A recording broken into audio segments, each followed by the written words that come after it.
Patrick Sander, Landing Financial Group. I'm in sunny Florida out here dealing with a little bit of wind today, but Brandy and I were coming home the other night from work, and she asked me about the 4% rule to kind of explain it and let her know if it's still working. She said she's getting a lot of questions about that 4% rule. And so kind of interesting, the 4% rule was looked at over a 50-year span of time, like from 1926 to 76.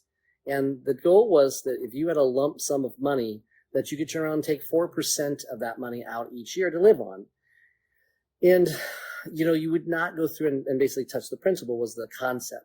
Now, if you didn't splurge and take out an excellent amount of money and you had enough set in there, then yeah, back in that time, I do believe it worked out well. And it was kind of the way that a lot of planners went through and did their planning. So kind of interesting that they would just kind of put it, set it, and let it go. Nowadays, I think things have changed a little bit, and they've done a lot of studies of, would that actually work? And I think the challenge with the study is that they're laying it out saying, okay, we're going to pick these stocks, we're going to pick these bonds, and we're trying to do it over a 30-year period of time of pulling that money. And that's kind of difficult to be able to do that because everything is always constantly changing. Bonds are not performing the way that they did before, and we've actually had a lot of influx and revenue from the government put into the market recently. And that's changed a lot of different things of how the market is actually working, how bonds are working right now. So I guess to say, does the 4% rule work? I'm going to probably say it's not the best route to go. Okay. I don't think that you can just have a nest egg, set it and let it run and expect it to provide to you over all that period of time without actually touching some of the principal.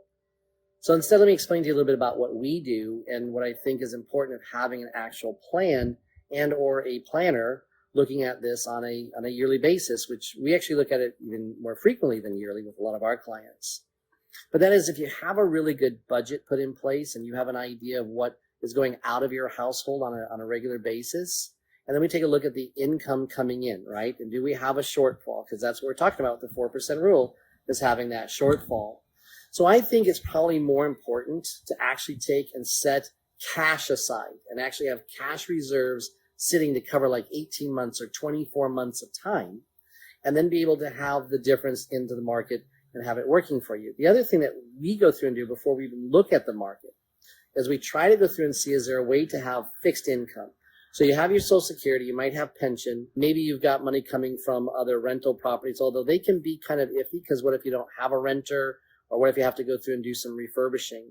So a lot of times we'll turn to insurance. Now, of course, getting a payment from an insurance company is only as good as the insurance company is, as strong as their net worth is. But a lot of times that's how pensions are made. And so you could create a vehicle that's almost like a pension to yourself by putting a lump sum of money, whether it be into an annuity contract or into a life insurance contract, and have that start to pay out a fixed payment to you.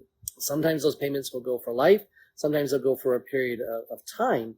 But if you have that added to the income that you're making already from Social Security pension, and that can cover the bulk of the nest egg that you need as far as expenses, I think you're kind of ahead of the game there. Now you could take and invest the difference and have it only working to like maybe the things that you want to do, like as in travel, whatever you're wanting to do within the rest of your life, maybe growing for expenses and added things later as far as healthcare.